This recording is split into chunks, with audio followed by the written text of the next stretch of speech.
মুন্সিগঞ্জের গজারিয়া উপজেলার বাউশিয়া ইউনিয়নে সোহরাব হোসেন ফাউন্ডেশনের উদ্যোগে অনুষ্ঠিত হলো জুয়েল স্মৃতি ফুটবল টুর্নামেন্ট এর ফাইনাল খেলা। শুক্রবার বিকেল ৫টায় বাউশিয়া এম আজহার উচ্চ বিদ্যালয় মাঠে এই খেলা অনুষ্ঠিত হয়। বিস্তারিত থাকছে রাসেল সরকারের প্রতিবেদনে। ফাইনাল খেলায় গজারিয়া ফুটবল টিম ১-০ গোলে ভবেরচর ফুটবল টিমকে পরাজিত করে শিরোপা জয় করে। খেলা দেখতে বিপুল সংখ্যক দর্শকের ভিড় জমে ওঠে মাঠ জুড়ে। অনুষ্ঠানে প্রধান অতিথি ছিলেন বিএনপির চেয়ারপারসনের উপদেষ্টা বীর মুক্তিযোদ্ধা মোহাম্মদ আব্দুল সালাম।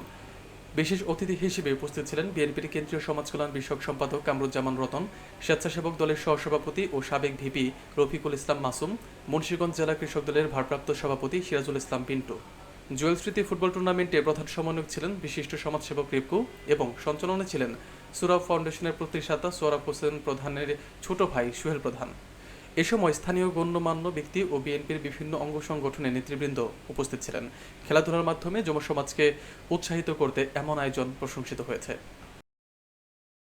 আমরা দুটো দিন খেলাকে উৎসাহিত করার জন্য আমরা প্রধান অতিথি হিসেবে কাকে পেয়েছি, আর আমরা সবাই মুজাম্মেল, পিন্টু ভাই, আমার মাসুম, তারপর ইসাক সহ সমস্ত নেতৃবৃন্দকে আমরা সবসময় আমরা পাই।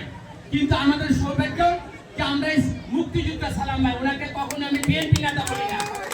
এই দেশ মাতৃকার জন্য যারা বুকের সাহস নিয়ে দাঁড়িয়েছেন পাক হানাদার বাহিনীর বিরুদ্ধে, তিনি হলেন আমাদের সৌভাগ্য যে আজকে সালাম ভাই এখানে আসছেন।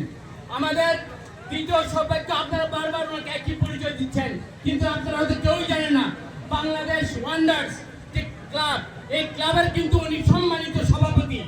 আমরা এই ফুটবলকে আরো বেশি প্রাণবন্ত করতে আমাদের আজকে প্রধান অতিথি, আমাদের আকর্ষণ, যিনি এখানে পদতুলি দিয়ে ফুটবলকে আরো গজারিয়া থানাতে এগিয়ে নেবেন, এই প্রত্যাশাতেই আমরা মুক্তিযোদ্ধা বাংলাদেশের যিনি সমর যুদ্ধে যুদ্ধ করেছেন, রাজপথের বজ্রকণ্ঠের আওয়াজ দিয়ে যিনি আমাদের দলকে নয় রাজপথকে প্রকম্পিত করেছেন, জনাব আব্দুল সালাম, উনি এখন আমাদের মাঝে বক্তব্য রাখবেন।